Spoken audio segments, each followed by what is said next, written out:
Bom dia, meus queridos. Bom dia, essa linda segunda-feira aqui no Rio de Janeiro.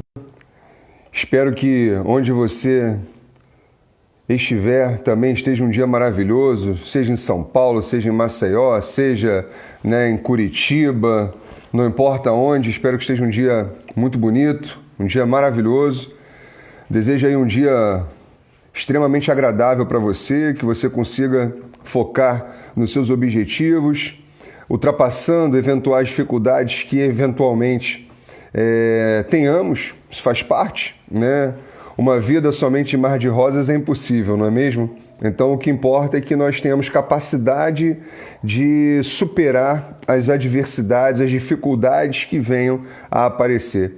E para isso é importante que você tenha foco, né? Porque de repente qualquer tipo de adversidade pode te afastar do seu objetivo. Hoje eu vou fazer uma live, vocês já devem estar cientes, com meu querido amigo e parceiro Rogério Renzetti. Eu e o Rogério temos um livro muito bom publicado pela editora Saraiva, que está agora na sua segunda edição. O livro ele foi fechado em 5 de fevereiro, ou seja, recente, e já está à venda nas livrarias, ok? É o livro Direito e Processo do Trabalho. Esse livro é recomendado para graduação, pós-graduação e também para concursos públicos e OAB. Então, quem quiser adquirir essa obra, o Rogério daqui a pouco está entrando, aí nós vamos poder falar um pouco mais sobre essa obra. Ó, Rogério entrou aqui, deixa eu logo receber o meu querido amigo e parceiro, que aí ele complementa um pouco as informações sobre a nossa obra de Direito e Processo do Trabalho, ok? Publicada aí pela editora Saraiva. Grande Rogério Renzetti, meu amigo, meu parceiro. Bom dia, meu amigo, tudo bem? Tudo ótimo, melhor agora com a sua presença. Como é que você está?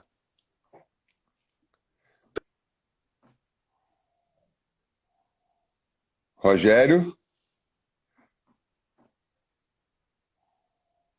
Letícia Aidá, querida amiga, beijo grande. Vou mover e vou te colocar novamente, meu amigo, que está falhando a sua internet. Vamos tentar aqui de uma outra maneira. Deixa eu convidá-lo. Enviei o convite, Rogério. Eu acho que eu caí e voltei, né? Agora foi. Agora Agora, foi. pô, espero que hoje não seja igual sexta-feira, cara, que a gente tá penando com essa internet, cara.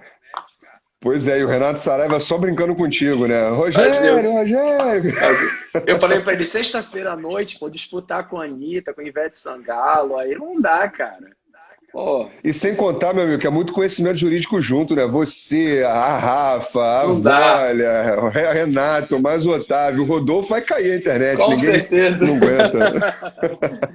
Que legal, vamos Mas e lá. aí, como é que você tá aí, cara? Tá tranquilo? Tranquilo, trabalhando mais do que nunca, né? A gente na quarentena sempre fala isso para os alunos, a gente acaba trabalhando mais, porque a gente não controla os horários, que é um grande erro, a gente tem que fazer esse controle, mas tá tranquilo. A gente tem que aceitar, não adianta ficar revoltado, irritado, né? Porque é uma fase, a gente tem que passar por isso. Espero que a gente saia melhor, acho que vamos sair muito melhor depois disso tudo.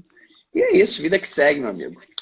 Eu estava falando isso antes de você entrar, exatamente que nós temos que saber lidar com as adversidades e superando as adversidades nós vamos certamente, né, ter um futuro melhor.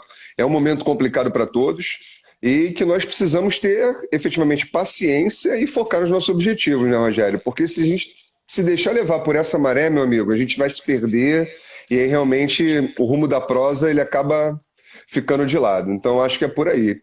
E estava falando também do nosso livro. Nós fechamos a Boa. edição agora, né? No dia 5 de fevereiro, o livro já está às vendas, em pré-venda. Quem quiser adquirir, com preço já está inferior ao que normalmente ele é vendido. E o livro está top, todo atualizado com a reforma trabalhista e com a legislação posterior, também com informativos do TST, os mais recentes até a data do fechamento da edição. Então, é um livro que a gente indica para graduação, pós-graduação e, claro, sem prejuízo também para concurso público e OAB, não é isso, Rogério? E esse é o momento, né, Fagner, de juntar conhecimento. Sempre falo isso para as pessoas. Agora que a gente está com um tempinho aí um pouco mais equilibrado, até, como eu falei no início, trabalhando até mais, é hora de você se aprofundar. Na crise que a gente consegue também vencer muitas barreiras. Então, estudar um pouquinho mais, se atualizar, é o momento. Então, livro é livro, né? Eu sempre digo isso. Não tem nenhum material que substitua livro. Livro é livro. Eu falei até isso ontem numa live. As apostilas são muito bem-vindas, mas livro é livro. É verdade. A Carol tá pedindo aqui, ó, a Carla, mostra os livros. Infelizmente, em razão dessa crise, os livros não chegaram em nossas mãos ainda. Gostaríamos muito, né? Mas Exatamente. ele está postado tanto no meu Instagram quanto no do professor Rogério. Ele está postado lá. Vocês vão ver uma capa azul e verde bonita, entendeu? É só clicar no link e adquirir. Rogério, meu amigo, ontem nós colocamos uma enquete, né? Não uma enquete propriamente, mas a possibilidade das pessoas colocarem suas perguntas sobre as suas dúvidas, as principais dúvidas. Eu elenquei aqui, meu amigo, que eu recebi, depois daquela nossa postagem, 10 tópicos. Eu recebi várias também. Eu fiz uma unificada aqui e coloquei os 10 tópicos. E olha que é coisa beça. Mas assim, não são coisas mirabolantes. Até porque nós já estamos discutindo isso, eu, você e outros colegas, né, em outras lives já discutimos. Então hoje eu acho que é mais para a gente tentar uniformizar algumas questões, né, Rogério? Depois da decisão do Supremo fica mais fácil, né? Isso, eu recebi um apelo também, até comentei isso com você aqui na live, algumas pessoas falando, poxa, tenta falar um pouquinho não técnico também, porque tem muita gente, tem uma aluna que falou, poxa, meu pai está assistindo tudo, porque tem mudanças na empresa dele, então, se puder, tenta não ser tão técnico, a gente promete que a gente vai tentar, porque às vezes a gente se empolga mesmo falando, né, e a juridiquês, ela acaba acontecendo, mas a gente vai tentar falar para os dois públicos sem nenhum problema. É verdade, pô, é legal esse feedback, né? Legal, e legal a pessoa ter essa percepção e a coragem de falar, né? Porque muitas vezes as pessoas não falam e a gente acha que está transmitindo a informação, que é o nosso objetivo, e acaba não transmitindo, né, Rogério? Então é importante ter esse feed. Muito bom. Muito obrigado aí por quem te deu esse feed, se estiver presente aqui. Né, deixamos registrado, então, nossos agradecimentos. Meu amigo, a primeira questão, para a gente, né, avançar. Se esses instrumentos que a medida provisória 936 ela estabelece, seja no que toca à redução de salário e a redução de jornada ou a suspensão contratual, se eles podem ser utilizados, os dois, né, podem ser utilizados simultaneamente. Essa foi a pergunta, simultaneamente. Eu vou passar a bola para você, mas eu acredito que simultaneamente não, né? Essa não é a minha visão. Me parece que eles podem ser utilizados sucessivamente e a MP tem até uma previsão nesse sentido, né? Qual a sua orientação nesse sentido, querido? Estamos fechados nesse ponto, então, porque a MP não deixa essa margem, tá? A margem é realmente de uma escolha por parte do empregador. Então, eu entendo que de forma concomitante seria até um pouco esquisito. Imagina, eu vou lá e reduzo sua jornada, reduzo o salário. Ah, pensando bem, não, vou suspender o contrato. Me parece que é uma coisa um pouco tumultuada, né? A gente tem tanta já crítica em cima da medida provisória, das medidas em si, e eu acho que tratar isso de forma concomitante, a professora Volia também está fechada com esse raciocínio, com as lives que nós fizemos, os demais colegas. Não, então acredito que não. Vai ser uma opção por parte do empregador. Concomitante, não. E Rogério, vou até fazer tem até uma previsão na medida provisória, eu só não lembro qual é o artigo, que ela diz exatamente que você pode utilizar, né, a redução de salário com a redução de jornada e a suspensão contratual, uma sucessiva à outra, desde que ambas não passem, né, o período total de 90 dias. Perfeito. Me parece que tem uma previsão específica sobre isso, eu só não sei qual é, não me lembro aqui qual é o artigo. Então, quer dizer, sucessiva, ou seja, vamos suspender o contrato agora por 30 dias. Aí retomou o curso do contrato de trabalho. Infelizmente, a empresa ainda não continua a desenvolver regularmente, não pode desenvolver regularmente sua atividade. Então, até porque não tem data também para nada, né? Não temos data para nada, né? Então, isso é uma realidade. Então, eu entendo que ela poderia, sim, posteriormente, adotar outra medida. Mas não no meio, suspender, parar, aí eu acho que não. É uma medida e, na sequência, uma outra medida poderia, porque ela não retornou às atividades, é o meu entendimento. eu também concordo, e até porque geraria uma própria insegurança para o próprio trabalhador, né? Aí ele já ficaria muito, além da subordinação propriamente dita e da situação que é excepcional, ele ficaria muito na vontade do empregador, né? Não, vou suspender, agora não, volta que eu vou rescindir o contrato, vou diminuir o teu salário e a tua jornada, né? A Letícia colocou aqui que é o artigo 16 da medida provisória. Obrigado, Lê. É isso aí, ó. O tempo máximo de redução proporcional de jornada e de salário e de suspensão temporária do contrato de trabalho, ainda que sucessivos, Rogério, ela é bem clara, ainda que sucessivos, não poderá ser superior a 90 dias, respeitado o prazo máximo de que trata o artigo 8º, que é aquela hipótese de 60 para suspensão e 90, né, para redução. Então, se eu usar os dois, ainda tem essa limitação. Não pode ser 90 e mais 60, né? Coerência nenhuma, não teria coerência nenhuma, perfeito. Eu Pois acho é. que pode ser que alguém pense de forma isolada, mas pelo que eu estou vendo pela maioria, eu acho que a gente está nessa mesma pegada. Não tem divergência aqui, não. E, Rogério, eu não sei qual é a sua posição, amigo, mas eu estava até falando com o professor Luciano Martinez um dia desse. Me parece que o princípio da condição mais benéfica também, ele não pode ser negligenciado nesse momento. Então, dos vários instrumentos que nós temos, eu tenho que aplicar aquele que seja o quê? Menos pior para o trabalhador, para gerar até uma segurança para ele, né? Eu acho que muito que você bateu um ponto interessantíssimo, Fagner, em relação a todos os princípios em geral.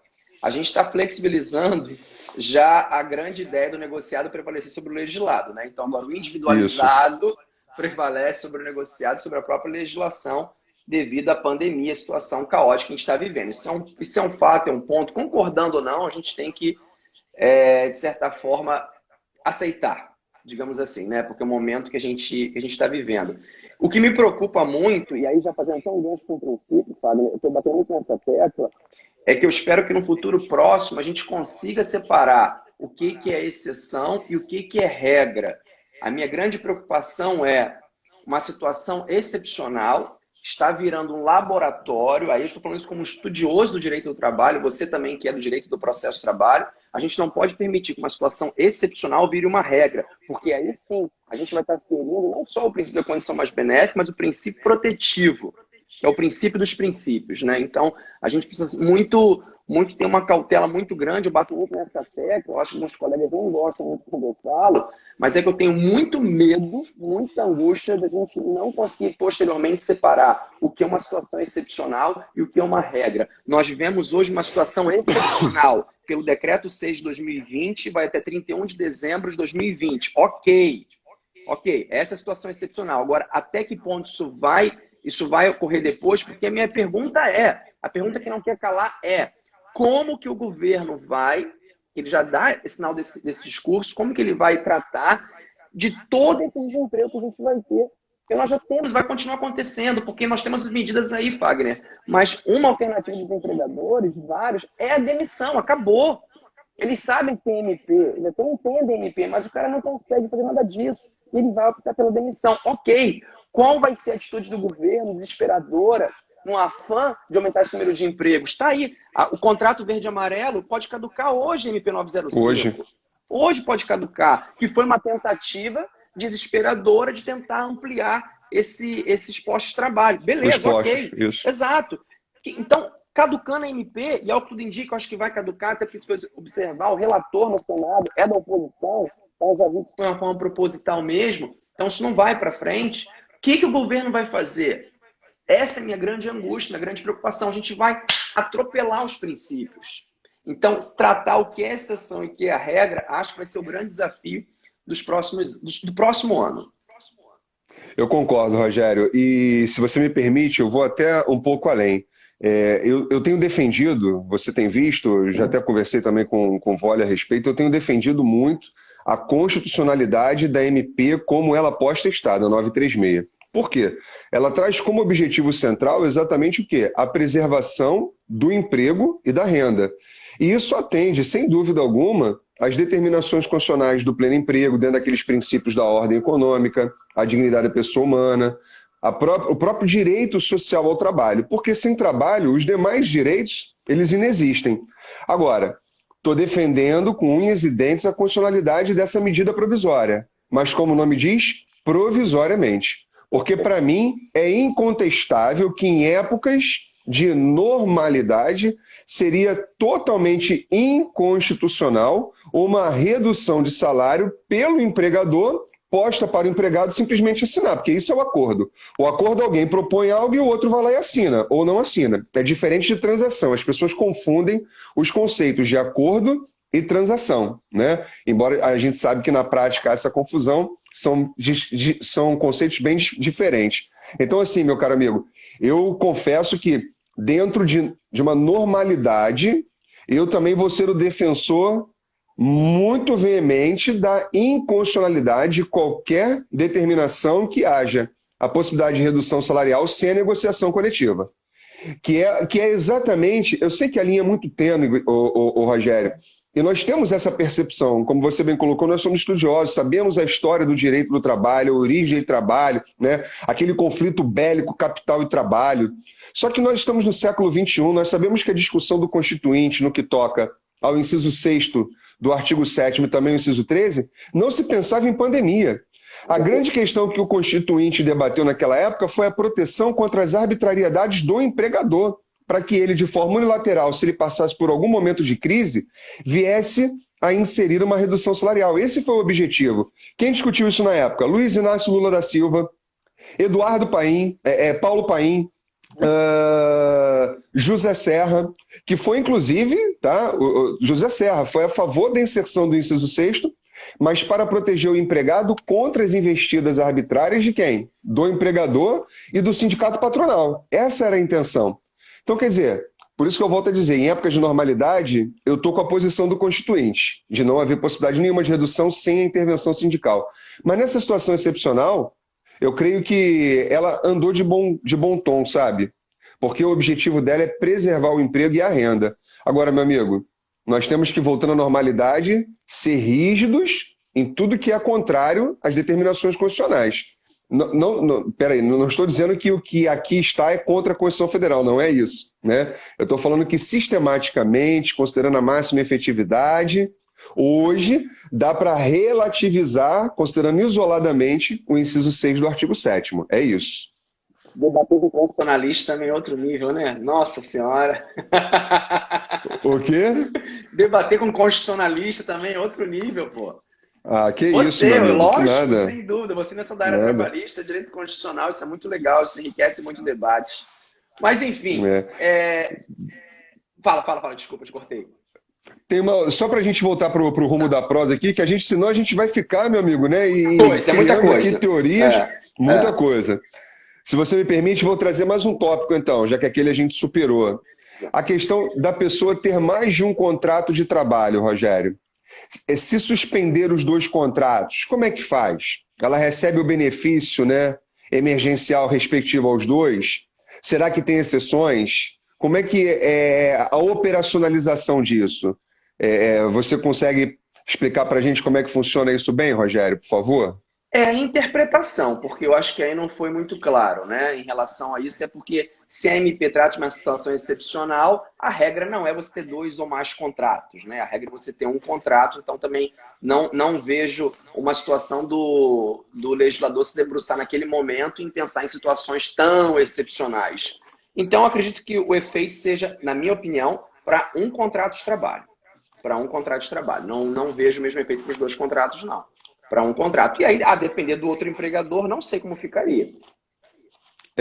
Eu também penso da mesma maneira que você, porque embora a MP tenha uma previsão específica e a dúvida que me mandaram foi com relação exatamente a essa previsão da MP, quando se pensa em 2 contratos, se um contrato for suspenso, evidentemente ele vai fazer jus ao benefício na medida da redução proporcional do seu salário e é importante dizer mais uma vez que o percentual da redução é o que vai incidir sobre a base de cálculo que é o seguro-desemprego. Ou melhor, não sobre o valor teto do seguro-desemprego, mas sobre o valor do seguro-desemprego que aquele empregado teria se demitido fosse. É isso que é preciso ficar claro. Não é que o governo vai complementar a diferença salarial para o empregado. Não é isso, né, Rogério? Pelo menos me parece que esse é um entendimento perfeito. Né, unânime, né? Considerando a medida provisória. Agora, o problema se dá no parágrafo 3º do artigo 6º. Eu vou ler aqui para a gente, meu amigo.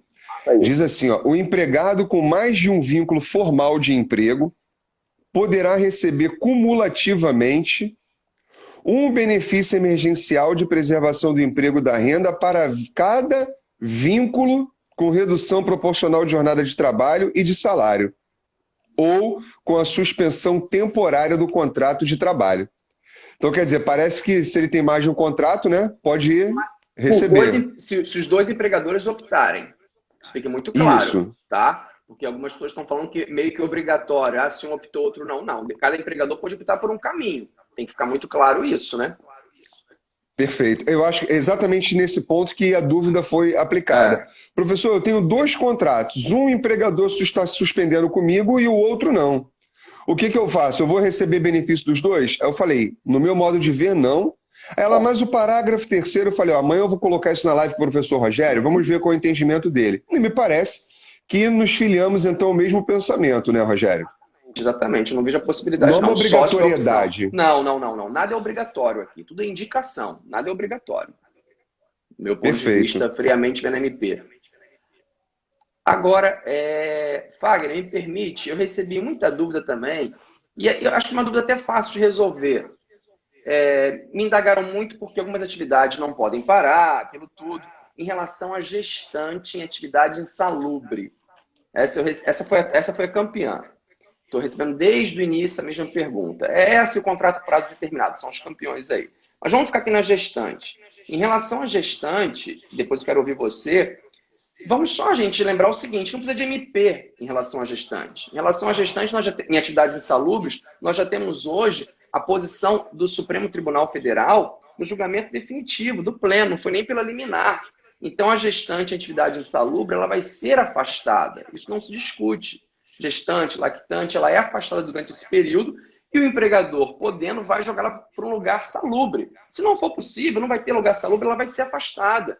Então, aqui, porque as pessoas acabam pegando também todos os institutos, né, que aprenderam, as dúvidas, e querem jogar na MP. Então, toma cuidado, tem situações que já estão resolvidas, e uma delas é em relação à gestante. Então, não sei se você recebeu alguma coisa do gênero, eu recebo muito em relação à gestante essa preocupação, mas aí já é aplicabilidade do artigo 394A, que já foi alterado aí pelo Supremo, pela DIN, esqueci o número da DIN, meio alguma coisa, não sei.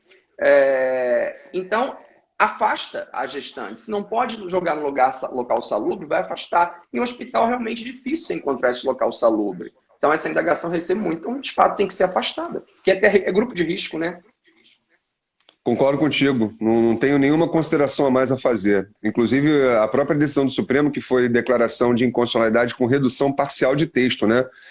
Dois incisos, o 2 e o 3, eles permanecem em vigor, porém com aquela parte de atestado médico enquanto durar o período é que foram reduzidos. Então, quer dizer, é o afastamento exatamente imediato se não houver a possibilidade de colocação da empregada em outro local de labor que não seja, né, insalubre. Então, eu concordo, não tenho nenhum argumento a mais a colocar, amigo. Perfeito, né, na íntegra. Recebendo o adicional, só para complementar também, gente. Continua recebendo o adicional de insalubridade, tá? Só para ficar claro aqui. Sem dúvida, sem dúvida. Eu, assim, com relação a esse aspecto da gestante, tem até também quem diga... são perguntas, e a gente vê isso muito sendo debatido nas lives, a questão da garantia provisória no emprego se houver suspensão do contrato, que pode acontecer. Claro. Aí já não está mais no período de gestação, né? Mas ela está na garantia, aqueles 5 meses após o parto. E imagina, faltavam 2 meses para terminar o período da garantia provisória no emprego dela, que não é estabilidade, que fique claro, Sim, né? A garantia sim. provisória no emprego, e aí o empregador suspende o contrato de trabalho. E aí, o retorno da suspensão já vai ocorrer quando finda, regra geral aqui no nosso caso, colocando em 60 dias, que ele leva em consideração, praticamente vai ser compatível com o retorno dela, né? E aí, o que acontece? Já até quem diz que isso pode ser negociado, olha que surreal, já ouvi isso. Aplicando o 472, olha, a gente vai suspender o contrato aqui, mas quando você retornar, a gente retoma o seu período estabilitário. Eu não vejo isso como... juridicamente falando, possível não, gente. Já ouvi um pessoal de nome forte falando isso. É uma tese. Até porque muita gente hoje dá para os seus clientes a seguinte orientação, né? Também estou observando isso. Olha, é o que tem para fazer agora. Faz e depois a gente pensa. Porque todo mundo também, Fagner, fique claro isso, está arriscando que o judiciário, quando retornar à normalidade, vai ser bem razoável em relação a tudo isso. Eu até acho que vá. Mas cuidado para também não perderem o freio, não. Estou vendo um povo aí fazendo um dispensa em massa e querendo equiparar dispensa em massa a força maior. Dispensa em massa não é força maior não, hein, gente? Dispensa em massa não é força maior, tem que pagar tudo. Dispensa em massa é possível. Tá aí aquele vídeo que a gente viu daquela empresa CVC fazendo isso num pátio com todos os seus empregados, mas tem que pagar tudo. Embora, aí só mais um parênteses também, porque é dispensa, a professora Volia fala isso, os tribunais não aceitam ainda a aplicabilidade de dispensa em massa nos moldes da reforma trabalhista. Ok. Data máxima vênia, está no texto da CLT. Então, você pode dar para o seu cliente como uma opção a dispensa em massa? Claro que você pode. Mas você não pode entender que dispensa em massa se equipara nesse momento à força maior. As pessoas estão achando que tudo é força maior hoje em dia, né? Isso também é outra coisa, outra situação preocupante, fazendo um elo aí dos institutos. Eu também coloquei aqui essa questão da força maior para a gente explorar um pouquinho. Vamos falar dela. É clássica, né? Está sendo clássica. Esse e o fato do príncipe. O fato do príncipe, assim, eu tenho minha posição, eu sei qual é a sua posição também, que eu já acompanhei. A nossa posição é contrária à professora Volha, por exemplo, que entende que é fato do príncipe, né? Mas, só para complementar, Rogério, que eu vi alguém colocando a questão do contrato intermitente. Olha, gente, a MP lá no parágrafo 3º daquele artigo 6º que nós citamos aqui, ela é clara. Se o sujeito tiver um contrato de trabalho normal e um contrato de trabalho intermitente, ele vai receber a proporcionalidade da redução e o benefício. Agora, se ele tiver 2 contratos de trabalho intermitente, ele só recebe um benefício, ok? A MP é clara nesse sentido, certo, Rogério? Certíssimo. E aí só uma complementação. Também não esqueça uma coisa, né, gente? Contrato intermitente, a grande crítica que a gente faz, chamado por alguns de contrato zero, contrato vazio. Se o cara estava com o contrato suspenso antes disso tudo, minha gente, vai continuar suspenso. Aí que o empregador não chama mesmo. Tá? Então, a gente está falando de uma situação, eu acho que a MP se referiu à situação do contrato intermitente que estava em curso naquele momento. Acredito, tá? Em curso. Porque se o contrato já estava suspenso, o empregador nunca te chamou, não chamou naquele período antes da pandemia, agora que ele não vai te chamar mesmo, óbvio, né? Então, acho que nem não faz sentido, situação, né, Rogério? Nenhum. Aí o cara não faz sentido. Aí o empregador seria até, desculpe o termo, burro, né? Numa situação dessa. Porque se ele tem a lei do lado dele numa situação dessa, que já suspendeu esse contrato, por isso que a gente critica muito ele, não sei qual é a sua posição, onde a gente discute sobre ele. Então agora é que ele não vai chamar o cara mesmo, agora que não vai ter o chamamento de jeito nenhum. Eu concordo.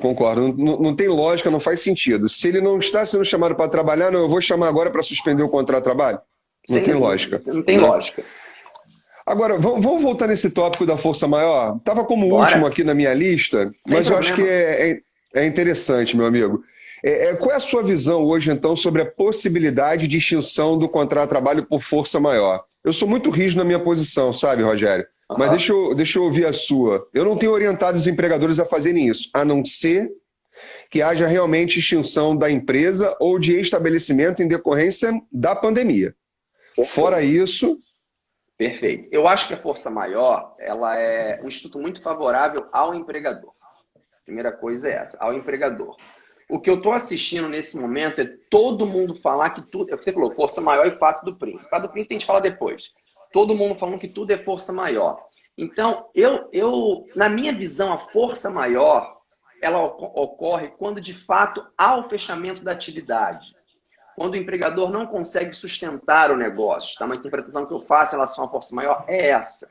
Então, vai pagar FGTS pela metade, 20%. Eu não sei se você está acompanhando uma discussão, está rolando uma circular de 2013 da Caixa, que fala que não tem que pagar o fundo nessa situação. Isso também é outra coisa, outra confusão. A professora Volha fez até uma live ontem só sobre isso. Outra confusão que a gente tem que depois pensar e conversar também. Mas o que eu acho, Fagner, é o seguinte, não dá para generalizar o motivo de força maior. Força maior é a situação que a gente está vivendo? Sim. Mas até que ponto o empregador tem fôlego, tem gás para adotar uma das medidas que o governo está entregando com as MPs ou alguma outra situação favorável que ele tenha encontrado antes da MP, porque a gente viu uma situação aí de insegurança muito grande. Enquanto não tinha MP, o que eu podia fazer? Eu fazia isso, isso e aquilo. A MP convalidou alguns efeitos, tem esse dispositivo expresso lá, só que agora nós temos lá simplesmente a comunicação do sindicato, não mais a chancela, não mais a outorga. Tá bom. Mas o que aplicar como força maior? Então, no meu ponto de vista, minha posição, posso estar errado, posso estar enganado. Nesse momento, eu entendo que a força maior ela vai ser ocasionada quando, de fato, o empregador não conseguir mais dar continuidade com as suas atividades. Aí, na minha opinião, isso seria um motivo de força maior. Eu concordo, amigo. Eu só tenho um pensamento um pouquinho mais, digamos assim, aguçador do Instituto da Força Maior, tá? Em consideração a esse momento excepcional que nós estamos vivendo. E eu volto a dizer, todos esses institutos devem ser aplicados e interpretados com o princípio da condição mais benéfica, ponto. Sempre levando em consideração o princípio da condição mais benéfica. E, ademais, vale repetir, Rogério, você colocou lá no início da sua fala, que os instrumentos que as medidas provisórias estão colocando, e as pessoas estão focando muito na MP 936, estão deixando de lado a MP 927, que tem também instrumentos muito bons para resolver situações pontuais, né? Como, por exemplo, antecipação de feriados. É uma possibilidade que pode ser utilizada, inclusive, para compensar no banco de horas, né? No banco de horas negativo, é uma possibilidade. E há uma negligência muito grande depois da edição da MP 936 com relação à MP 927, que eu tenho orientado muitos empregadores e estão gostando até mais de utilizar alguns instrumentos da MP 927 do que da 936. Porque em algumas situações é menos arriscado, Rogério.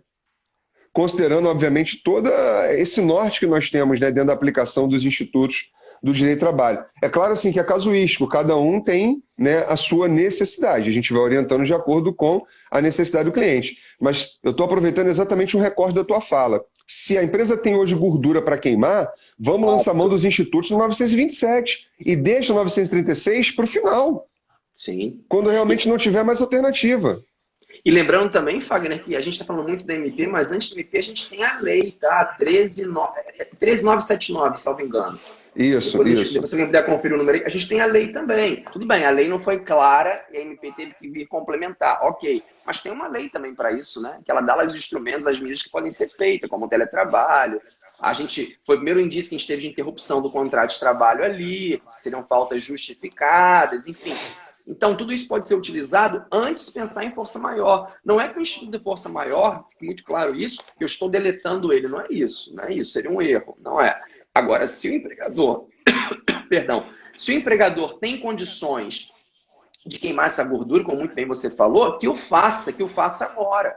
Agora, se de fato não tem como, a gente está assistindo isso, mais do pequeno comércio, né, aquele pequeno bar, aquele pequeno depósito, aquela lanchonete, ele não vai ter condição de adotar essas medidas, ele vai fechar. E aí sim, eu acho que claramente, isso é indiscutível, vai se aplicar força maior. Só que esse papel vai ficar para a Justiça do Trabalho. Quando as coisas retornarem, quando as pessoas começarem a ajuizar as reclamações trabalhistas, aí de fato a gente vai ter notícia do que foi e o que não foi considerado como força maior. Esse é o meu entender. E isso me preocupa também, isso vai gerar uma grande insegurança, porque eu acho que indiretamente vamos ter decisões que acabam virando jurisprudências para os tempos de normalidade. Normalidade. E aí me assusta, meu amigo, me assusta Entra aquela muito. preocupação. Me assusta muito. Rapaz, deixa eu te falar uma coisa. Com relação à força maior, não sei se você já parou para refletir sobre isso, Rogério. Imagina uma empresa, né, que trabalha em larga escala, com inúmeros departamentos ou seções, enfim, né, dependendo da nomenclatura que a própria empresa dá para o seu layout organizacional. Suponha que um determinado departamento, em razão dessa pandemia, tá, e desses atos todos normativos que nós temos, aquele determinado setor, ele vai ser extinto. Não tem mais razão de persistir, de manter aquele determinado setor. Não é a empresa continua rígida, ok? Com funcionamento um pouco, obviamente, menor no que diz respeito àquilo que ela poderia produzir, mas aquele departamento, só aquele departamento, ele vai ser extinto. E os empregados precisam ser mandados embora, demitidos, infelizmente. Não tem outra alternativa. A minha pergunta é, poderíamos fazer uma interpretação elástica, onde a empresa reconhece que, nesse momento, em razão da força maior, ela está extinguindo aquele departamento, porque nós estamos falando da CLT de 1943, esse artigo 502 é de 1943, não sofreu nenhuma alteração. Exatamente. Né? Será que nós poderíamos, então, aplicar uma interpretação... entendeu? Exatamente. E aí justificar, porque assim... Seria um ponto de equilíbrio ou não seria um ponto de equilíbrio, uma extinção nesse sentido daquele departamento aplicando força maior para fim de pagamento das verbas? O que você entende? Eu não pensei no assunto, é bem interessante. Agora, vindo aqui rapidamente na minha cabeça, pode ser que também a interpretação do julgador, se uma vez provocado, seja o seguinte: quando você fechou esse departamento, primeira coisa, por quê? Esse departamento era o quê? Era o pulmão da empresa? Se ele é o pulmão da empresa, se ele fechou, fecha tudo. Não, ele é um departamento secundário, que eu não precisava. A gente está assistindo muitas empresas aí que, só um parênteses aqui, que nunca sonharam em fazer teletrabalho. Que tinham temor, não, que teletrabalho, que quero empregado aqui, comigo, no dia a dia, no sangue. E hoje, Tete a tete. tete a tete, eu deixo até isso para o discurso final. E a gente vai assistir uma transformação, gente, gritante, gritante, de empresas que vão, de fato, fechar as suas portas, seus monumentos, vão manter ali uma salinha muito pequena para uma reunião esporádica, que estão amando o regime de teletrabalho, que os empregados estão produzindo mais. Só espero que essa produção continue assim, Fagner. Porque com o cinema aberto, teatro aberto, casa de show aberto. Mas, enfim, Verdade. a produção aumentou. Então, a gente vai ter essa transformação. Então, retomando a sua pergunta, eu acho que a primeira indagação é, esse empregado desse setor que você está fechando, você não conseguiria remover para uma outra atividade da sua empresa? Eu acho que vai ser muito indagado isso. O cara só servia para aquela situação específica que você está fechando, aí eu aplicaria sim a força maior. Eu entendo que pode ser mitigada sim, eu acho que nenhum problema. Se aquele setor que eu estou fechando era um setor que eu tinha por um luxo, um setor de marketing, um setor secundário, hoje em dia, nesse momento, eu não estou precisando fazer marketing, porque ninguém está saindo para comprar, para adquirir. Eu muito mal estou conseguindo levar as contas da empresa e pagar os salários, digamos assim, né? De forma apertada, O mas estou ordinário, conseguindo. né? Isso, exatamente. Então, nesse momento, se eu fecho aquele setor, que era um setor supérfluo, entre aspas, e aquele empregado, aquela mão de obra não pode ser migrada para uma outra atividade, aí eu aplicaria força maior sim. Não vejo nenhum defeito, não. Respondendo assim, nunca pensei na situação, até obrigado pela pergunta, dá para virar questão de prova, hein? Né? Dá para virar uma questão discursiva de OAB Verdade. boa, hein? Questão discursiva de Olha OAB aí. boa de segunda fase. Os alunos da faculdade que estão aqui assistindo, prestem atenção nisso, hein? Pode ser matéria de prova. Vocês estão muito... Parabéns pela pergunta. Então, acredito que sim, que nesse aspecto sim. Agora, eu acho que sempre vai ser indagado. Você não podia colocar o cara, realocar ele em nada? Não conseguiria realocar ele em nada. Então, eu entendo que pode ser força maior, mitigada sim. Eu concordo com você. Claro que a gente está falando de uma forma ampla, né? Não casuisticamente. Acredito também que casuisticamente tem que ser ponderado os critérios exatamente que o empregador levou em consideração para aplicar o Instituto da Força Maior. Agora, Rogério, teve uma questão que nós falamos aqui, eu acho que acabou que nós não concluímos, que foi a da MP 927, os instrumentos 927. Eu acabei saindo um pouco do foco e a gente entrou em força maior. Eu estava dizendo o seguinte, que a depender do empregador, eu tenho orientado lançar mão, utilizar os instrumentos sendo menos técnico, né? Utilizar os instrumentos da 927. Por quê? Isso aconteceu com o empregador. As pessoas também estão esquecendo de aplicar a legislação ordinária, e não somente a extraordinária. Porque, por exemplo, eu falei para o empregador, olha só, faz um banco de horas por enquanto, faz um regime de compensação, vamos negociar com o sindicato, tentar fazer um acordo coletivo, sabe para quê? Para que esses empregados, depois desse período de banco de horas, você possa colocar, claro, um sem prejuízo do outro, para não virar confusão. Você pode colocar eles em regime de tempo parcial, vamos conversar com os empregados, são 7 empregados, vamos conversar com os empregados, vamos conversar com o sindicato, todo mundo negocia e coloca em regime de tempo parcial. Pronto, fizemos um acordo coletivo para colocar em regime de tempo parcial. Sim, porque você já tem esses instrumentos, muito bem, que você falou. Essa foi uma das melhores ideias antes das MPs e até pós-MP, gente. Eu recebo consulta também, o pessoal fala, mas MP, eu falei, peraí, calma, você é uma situação diferente, esquece MP, a gente já tem usa de forma extraordinária, né, Rogério? Exato. As pessoas estão também fazendo assim uma confusão, porque a MP fala isso? Tá bom, a MP fala, a MP é a saída, só que a legislação ordinária está aí, e a gente tem ali vários ganchos para isso, pelo amor de Deus. É muita coisa, está certíssimo, sua orientação está certa. E até em relação a isso, me permite fazer uma outra consideração. Eu recebi como consulta de uma empresa grande a questão, não sei se você ouviu alguma coisa sobre isso, sobre o cartão de ponto. Antes da medida provisória, uma grande empresa, ela tinha o ponto lá digital, e aí, óbvio, para evitar contaminação, ela retirou o ponto. Ninguém mais tem que assinar o ponto, né? Marcar lá o ponto digital. Vamos adotar, e aí ela utilizou uma novidade, que dá uma confusão tremenda, que é o cartão de ponto por exceção. Aí uma outra opção. Aí a pessoa chegou, e agora com o MP eu vou continuar o cartão de ponto por exceção? Olha, cartão de ponto por exceção, você pode ser cobrado lá na frente, porque você não vai anotar o ordinário, só o extraordinário.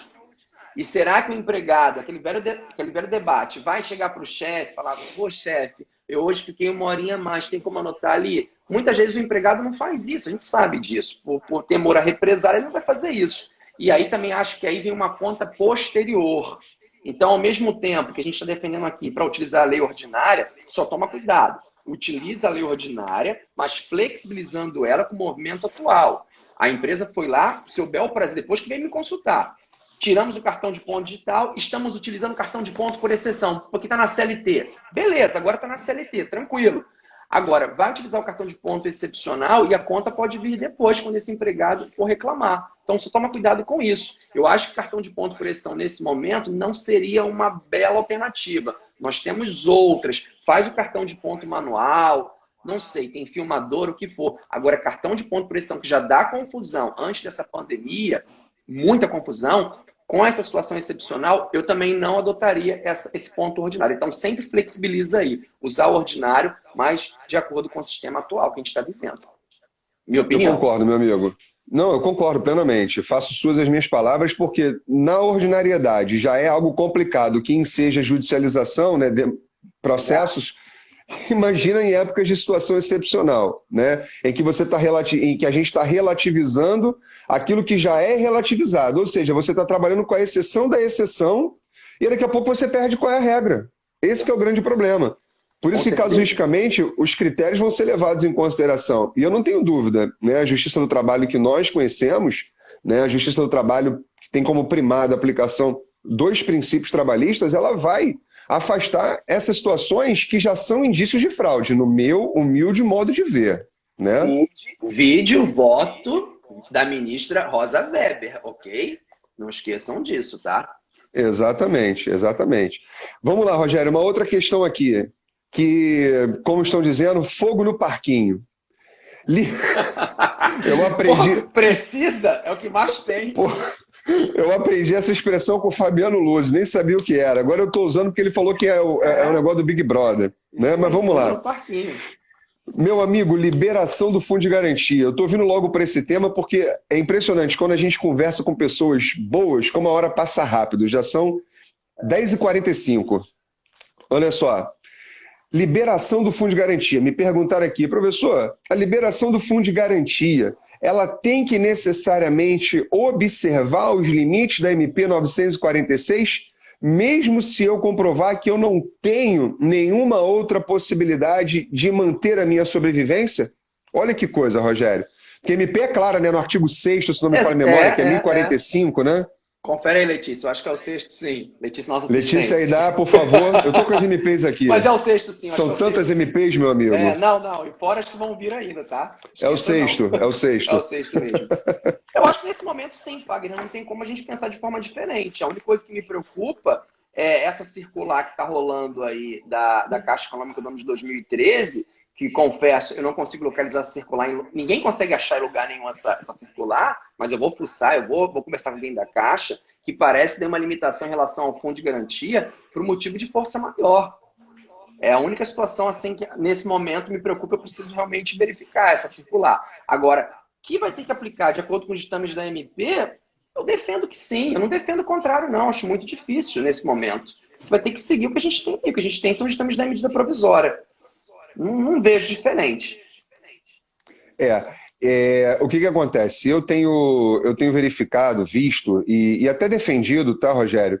Que a depender da circunstância, claro que devidamente justificada, fundamentada e comprovada nos autos, poderia sim o juiz liberar um valor maior, porque se o fundo de garantia ele é para atender, claro que nós sabemos que o fundo de garantia é um salário diferido, né? Mas é um patrimônio do trabalhador, que em situações previstas na lei, e volto a dizer, a lei certamente não previu a situação da pandemia, né? Ela fala de... A lei 8.036 não fala isso. Pois é, não tem. A gente não tem, as hipóteses de levantamento estão lá e não fala. Exatamente. Então, por que eu estou dizendo isso? Que nós estamos tendo processos, casos concretos, em que tem juiz que está liberando tudo, tem juiz que não está nem liberando e tem juiz que, na verdade, está restringindo a liberação para fins de vigência da MP. Sim. Então, quer dizer, tem posicionamentos variados. Eu confesso, Rogério, se eu hoje fosse juiz do trabalho, tá, eu iria levar em consideração todos os argumentos fáticos e as provas que aquela pessoa me trouxesse para os autos. Que ela realmente não tem nenhuma outra renda. Que, por exemplo, pode acontecer, Rogério, numa situação que aconteceu comigo. Eu, quando saí da Santa Úrsula, naquela época, depois eu voltei, em 2016, né? Não, na verdade, no começo de 2018, nós fizemos um acordo para a extinção do contrato, o distrato do artigo 484-A da CLT. Então, eu peguei 80% do saldo do meu fundo de garantia e 20% ficou lá. Imagina hoje, meu amigo, daqui a um mês, daqui a 2 meses, eu não tenho nenhum tipo de renda, não tenho nada, absolutamente nada. Eu não consigo me enquadrar nos requisitos para receber o benefício emergencial. Ok?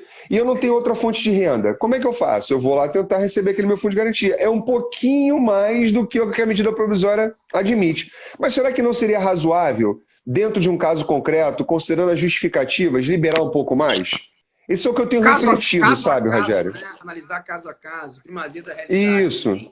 Caso a caso, entendo que sim. Entendo que sim, mas porque a gente tem que tomar muita cautela. Eu entendi o seu exemplo. Eu digo na situação regra, de fato, seguir o que a MP diz, né? Sim. Realmente trazer muita decisão. Agora, uma situação excepcional, que você consiga justificar isso para o órgão julgador, sim, eu como juiz liberaria isso, despacharia isso nesse sentido favorável. O professor Rodolfo Pamplona disse que nem pensar, né? Na live de sexta-feira. Uma colega falou, graças a Deus eu não advogo na Bahia. Ele disse que não, que nem é necessária essa restrição. Ele entendeu assim, necessária essa restrição nesse momento. Então, é o que você falou. Não tem resposta fechada. Não tem. É tentativa, né? O advogado está aí para isso também, para tentar, para criar, trazer teses. É a tentativa. Se o teu cliente está precisando, tente. Quem sabe?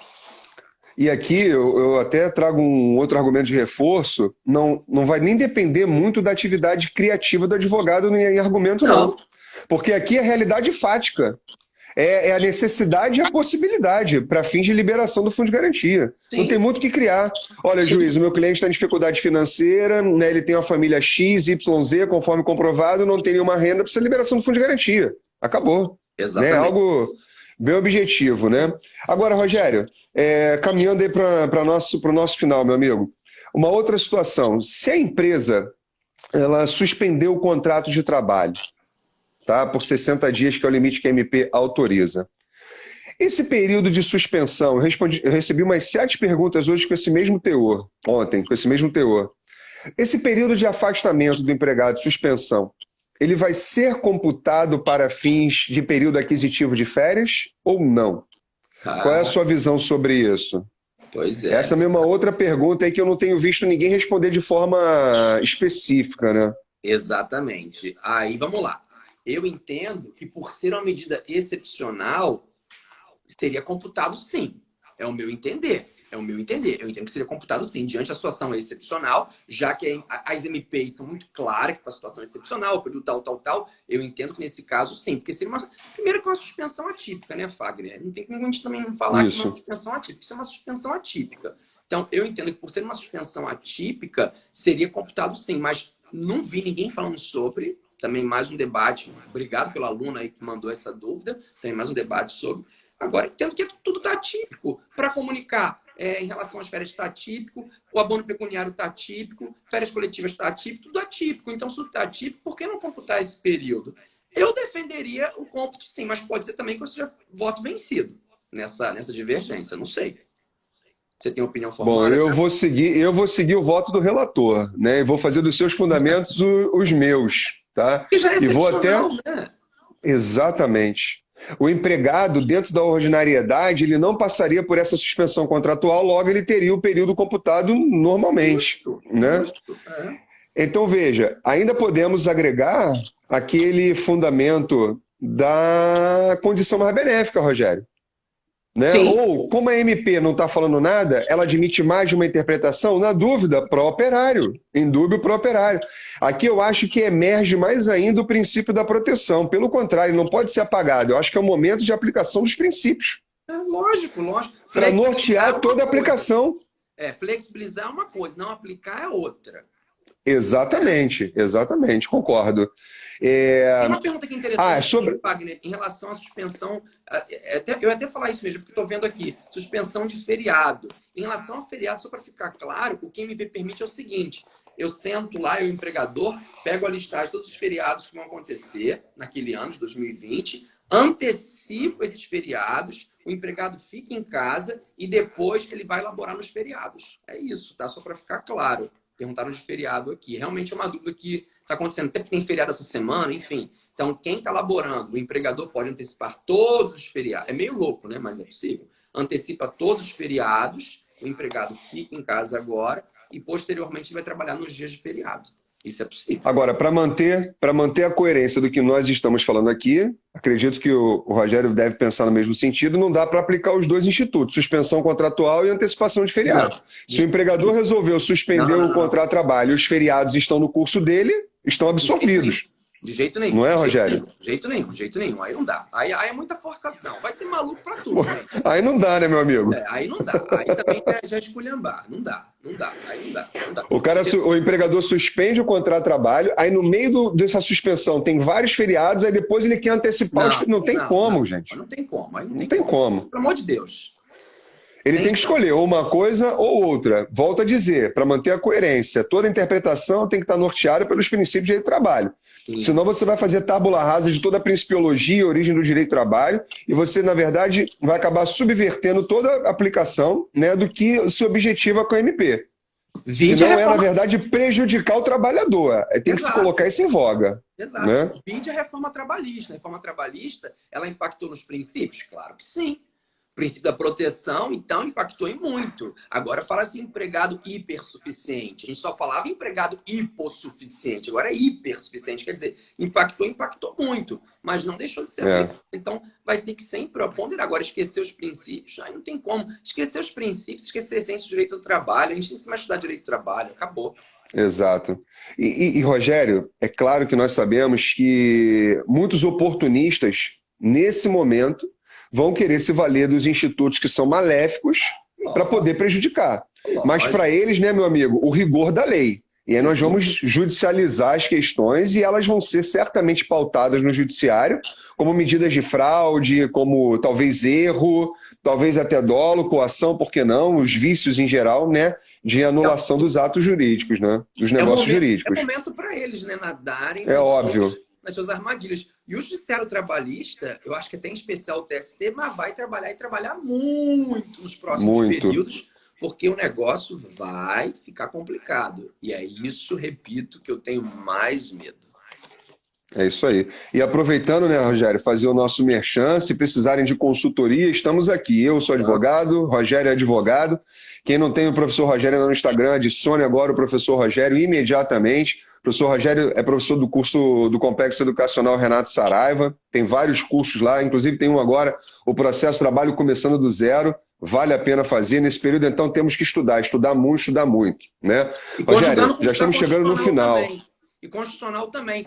Não, sério, para entender essas medidas provisórias, eu acho que é interessante você entender como é que funciona, como é que vai começar uma medida provisória, como é que começa uma legislação. Então, esse seu curso, que eu já dei uma zapeada, ele está muito completo, está muito bom. Então, tem que ter... Gente, constitucional é a base.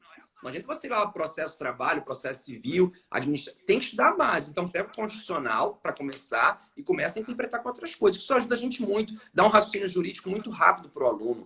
Para o advogado, é verdade. Disso. Tem que se atualizar o tempo inteiro. Tem que ter. Não vai parar de estudar nunca, gente. Não acha que você vai parar de estudar, que não vai parar de estudar nunca. Ainda mais do que tá por... A gente estuda todo dia, né, Rogério? Quanto mais nós conversamos... depois da nossa fala aqui, eu tenho certeza, vai ficar alguma coisa na minha cabeça que eu vou pensar e eu vou lá estudar, vou pesquisar. É assim, né? O profissional do direito, ele estuda o tempo inteiro. Então, quem quiser também ter o meu curso de Direito Constitucional, está aí no meu story, né? É só clicar no link lá e conhecer. O curso é completo. Eu falei que o curso tem 30 horas, mas vai ter muito mais, Rogério. Certamente vai ter umas 45 aí de aula gravada, né? E é completo. E acabando essa live aqui, eu farei um convite ao professor Fagner, que ele não sabe ainda. Então, em breve, vocês vão ver uma novidade também. Daqui a pouquinho. Vou fazer um convite. Que maravilha. Para acabar essa live. Você pego de surpresa, isso é bom. Adoro surpresa. Convite meu e do professor Otávio Calvé. Vou fazer um convite para o Fagner assim que terminar essa live. Então, vocês vão ter novidade daqui a pouco também. Que legal, meu amigo. Eu fico feliz. Eu sabe que eu me sinto sempre honrado, né, em ser convidado para participar de projetos com pessoas tão renomadas. Eu fico muito feliz. Gente, ó, eu vou agradecer aqui ao professor Rogério pela disponibilidade de tempo dele. Eu sei que ele tem muitos afazeres também. Vamos.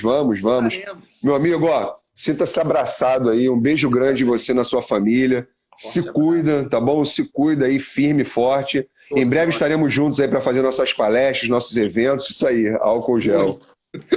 Passa muito rápido, tá bom? Ó, beijão, obrigado por tudo, Rogério. Tamo junto, meu amigo. Tamo junto, meu amigo. Tchau, pessoal. Até a próxima. Valeu, gente.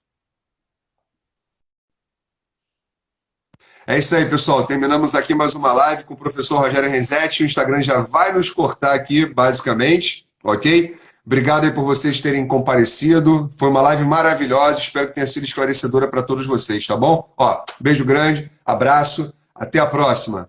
E a live vai ficar salva aí 24 horas para vocês assistirem novamente.